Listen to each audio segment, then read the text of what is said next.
वही देश हैं जो दूसरे देशों पर परमाणु बम फेंक सकते हैं, ईरान और दूसरा पाकिस्तान।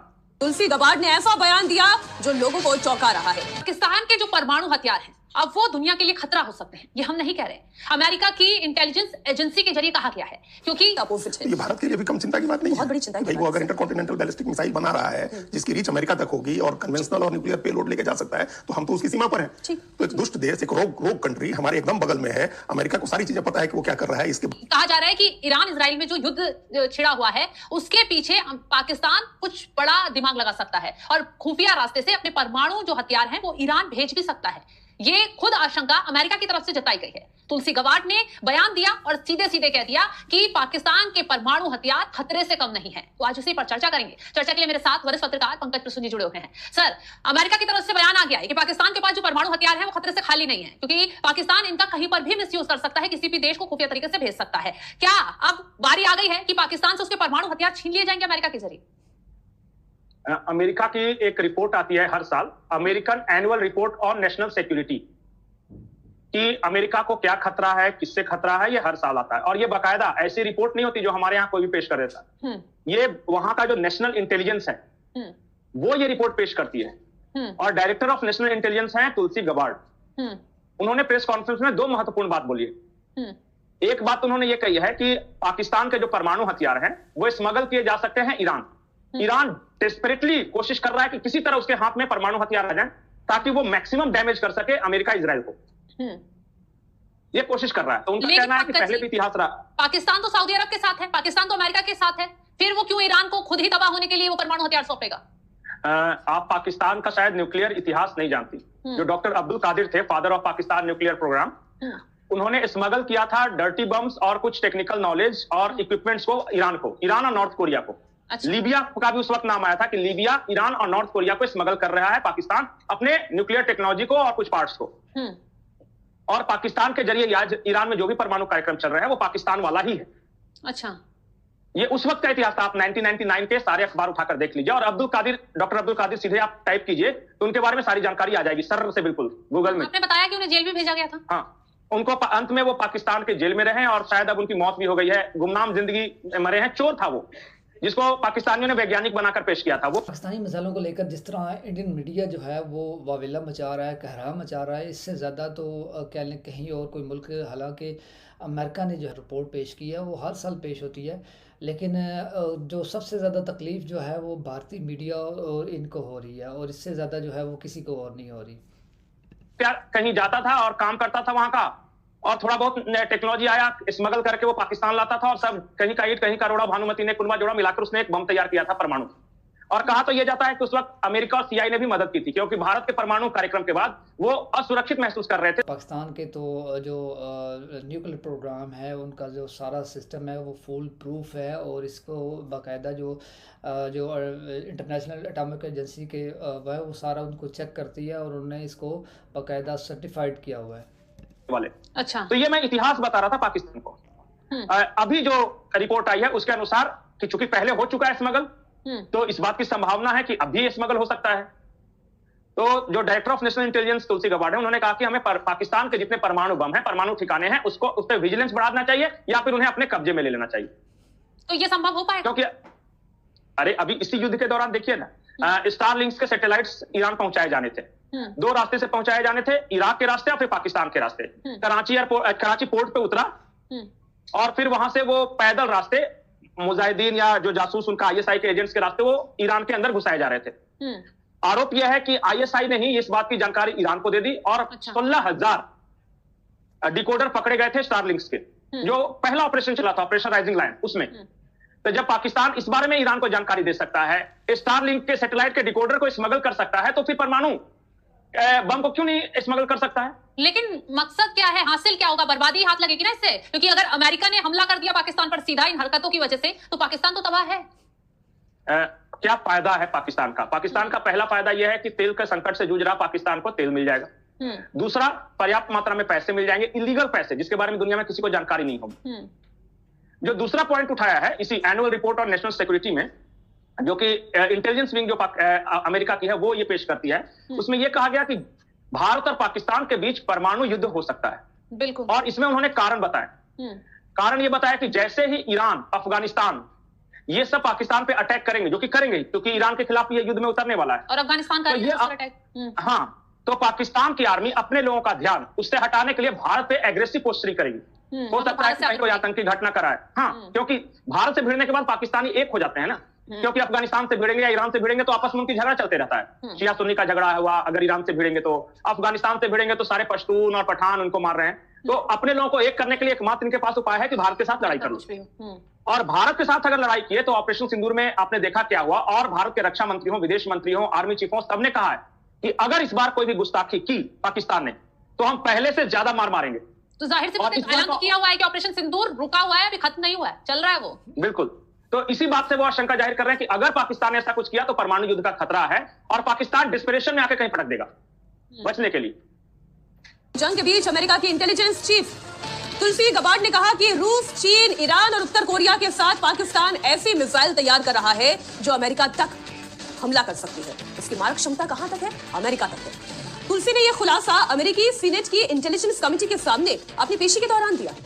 इस दौरान तुलसी गबार्ड ने कहा कि पाकिस्तान लंबी दूरी की मिसाइलें बना रहा है, इसमें इंटरकॉन्टिनेंटल बैलिस्टिक मिसाइल भी शामिल है, इनकी रेंज अमेरिका तक है। उन्होंने यह भी कहा कि अमेरिका को अभी 3000 मिसाइलों का खतरा है, लेकिन 2025 तक ये खतरा बढ़कर 16,000 मिसाइलों तक हो जाएगा। रूस और चीन अमेरिका तक मार करने वाली मिसाइलें बना रहा है, ये तो सभी जानते हैं, लेकिन अमेरिका का इस लिस्ट में पाकिस्तान को शामिल कर लेना ये एक नई और बड़ी बात है। तुलसी गबार्ड ने पाकिस्तान के बारे में और क्या कहा है वो आप सुने। However, the intelligence community assesses that Russia, China, North Korea, Iran, and Pakistan have been researching and developing an array of novel, advanced, or traditional missile delivery systems with nuclear and conventional payloads that put our homeland within range. IC assesses that China and Russia are developing advanced delivery systems meant to be capable of penetrating or bypassing U.S. missile defenses. North Korea's ICBMs can already reach U.S. soil, and the IC assesses that it is committed to expanding its nuclear arsenal. Pakistan's long-range ballistic missile development potentially could include ICBMs with a range capable of striking the homeland. Tulsi Gabbard का ये बयान क्या ये indicate कर रहा है अजीत जी कि पाकिस्तान अब भरोसे के लायक नहीं रहा, पाकिस्तान अमेरिका के लिए खतरा है? अब इस बात को देखना होगा, थोड़े दिन तक इस घटनाक्रम पर नजर रखनी होगी, क्योंकि पाकिस्तान जो है वो अमेरिका का सबसे बड़ा नॉन नाटो एलाई है। अमेरिका ने खुद कहा हुआ है कि हमारा दोस्त है, और जो नाटो एलाई है, तो नाटो एलाइज के साथ भी अमेरिका के संबंध खराब हो गए, लेकिन पाकिस्तान सबसे इंपॉर्टेंट उसका नॉन नाटो एलाई है। और उस नॉन नाटो एलाई का नाम नेशनल इंटेलिजेंस की चीफ ने तुलसी गबार्ड ने लिया कि वो ऐसी मिसाइल बना रहा है जो एक महादेश, 2 महादेश पार करके अमेरिका तक उसकी रीच हो सकती है, और वो ट्रेडिशनल भी है, एडवांस भी है और ट्रेडिशनल भी है, और न्यूक्लियर और कन्वेंशनल पेलोड लेके जा सकता है। तो ये बड़ा एलेबोरेट था कि ट्रेडिशनल भी, एडवांस भी, न्यूक्लियर और कन्वेंशनल पेलोड लेकर के जाने वाला अगर पाकिस्तान डेवलप कर रहा है, तो अब सबसे बड़ी बात इस हिपोक्रेसी पर हम उठा रहे हैं सवाल, जो आप कर रहे हैं, हम उस बात को आगे बढ़ा रहे हैं। ये पाकिस्तान की कितनी बड़ी हिपोक्रेसी है कि आप ईरान को बॉम्ब कर रहे हैं, ईरान पर अटैक कर रहे हैं, और पाकिस्तान पर आप कुछ नहीं कर रहे हैं। भाई, जब ईरान और पाकिस्तान का बॉर्डर मिलता जुलता है ना, नॉर्थ कोरिया, रूस और चीन अलग हो गए, जो जिनका नाम आप ले रहे हैं, लेकिन ईरान और पाकिस्तान को तो एक बॉर्डर है। और अगर वो ऐसा ट्रेडिशनल और एडवांस मिसाइल सिस्टम जो इंटरकॉन्टिनेंटल बैलिस्टिक मिसाइल डेवलप कर रहा है, जो 2 महादेश पार करके, 3 महादेश पार करके अमेरिका चला जाएगा, 7 समंदर पार जिसको कहते हैं, तो आप उसको क्यों नहीं अभी तक अटैक कर रहे हैं? ये हिपोक्रेसी अमेरिकन पॉलिसी की है, एक बड़ी बात होती है। हालांकि इसके बावजूद तुलसी गबार्ड ने नाम लिया है, तो हम लोगों को उसको मॉनिटर करना होगा कि अमेरिका कुछ करता है या ये हिपोक्रेसी उसकी जारी रहती है। नहीं, लेकिन ये केवल अमेरिकन हिपोक्रेसी थोड़ी ना है। एक रिएक्शन इसमें राकेश जी, अभी जो आपने ईरान का कॉन्टेक्स्ट लिया, मैं इसमें भी जाती हूँ। ईरान और पाकिस्तान बॉर्डर में तो मिलता ही है। हाँ। ईरान ने सभी वेस्ट एशिया जिसे हम कहते हैं और मिडिल ईस्ट जिसे अमेरिका कहता है, सभी कंट्रीज पर हमला किया। उसने तुर्की और पाकिस्तान को छोड़ दिया। तो क्या इसका मतलब हम ये समझें कि they are ally in a manner कि अगर कल को ऐसे हमला करने की नौबत आती है, मैं बहुत ही हाइपोथेटिकल, बहुत दूर तक जा रही हूँ, लेकिन ऐसा अमेरिका पर कोई हमला करने की नौबत आती है तो वो पाकिस्तान की जमीन भी हो सकती है? बिल्कुल हो सकती है, क्योंकि एक सोर्स अभी ये भी आया है कि चाइना जो भी मदद ईरान की कर रहा है वो पाकिस्तान के रास्ते से कर रहा है। तो पाकिस्तान इस समय पर मिडिल बना हुआ है अमेरिका, ईरान और चाइना के बीच में। तो जब पाकिस्तान के रास्ते से हुआ तो ईरान सभी देशों पे हमला कर रहा, पाकिस्तान पे क्यों करेगा? क्योंकि उसके पास रिसोर्स आ रहा है ना पाकिस्तान के रास्ते, चाइना से। तो इसलिए पाकिस्तान क्या है, पाकिस्तान देखिए अपने समय के हिसाब से दोस्ती रखता है। उसे जब लगा कि अमेरिका के साथ दोस्ती रखना है तो उसके साथ रखता है, और आज उसे लग रहा है कि अमेरिका खाड़ी देशों पे हमला कर रहा है तो हमें अमेरिका के साथ नहीं दिखना है, तो चाइना के साथ चला गया है। और वैसे भी चाइना को उसने एक बड़ी जमीन दी है बलूचिस्तान में कि आप यहां पे अपना रिसोर्स डेवलप करिए। हालांकि बलूचों ने चाइनीज कंपनी को, चाइनीज लेबरों को भगाया है वहां से, लेकिन वो चाइना के साथ अभी भी जुड़ा हुआ है।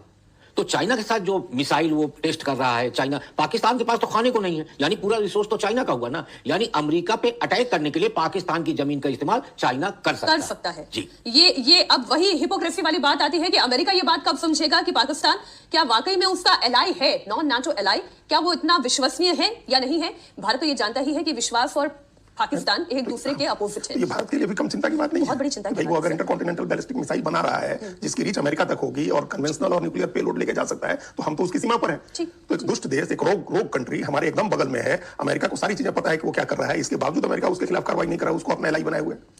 एक तरफ मिडिल ईस्ट में भीषण जंग छिड़ी हुई है तो दूसरी तरफ डिप्लोमेसी भी जोर शोर से जारी है। इसी सिलसिले में भारत ने अमेरिका के राजदूत सर्जियो गौर से भारत के NSA अजीत डोवल की मुलाकात हुई है। मौजूदा हालात में ये मुलाकात बहुत इंपॉर्टेंट है।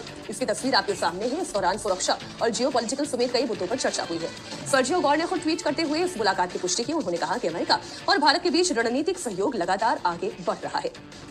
ये एक मुलाकात है। इस मुलाकात का एजेंडा है, हम जान ही रहे हैं कि जिस तरीके से जियोपॉलिटिकल सिचुएशन बनी हुई है, वही बात सर्जियो गौर भी लिख रहे हैं और कह रहे हैं कि it was an very extremely fruitful meeting.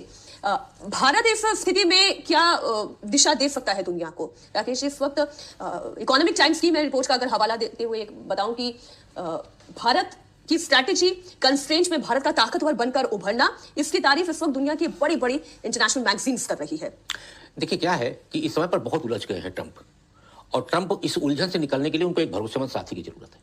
और भारत एक ऐसा देश है कि जिसके ईरान सहित सभी देशों के साथ बहुत अच्छे संबंध हैं, क्योंकि कभी वो किसी उलझन में नहीं पड़ता, वो तटस्थ भूमिका निभाता है, अपनी इंडिपेंडेंट पॉलिसी लेके चलता है, किसी के झगड़े में नहीं पड़ता।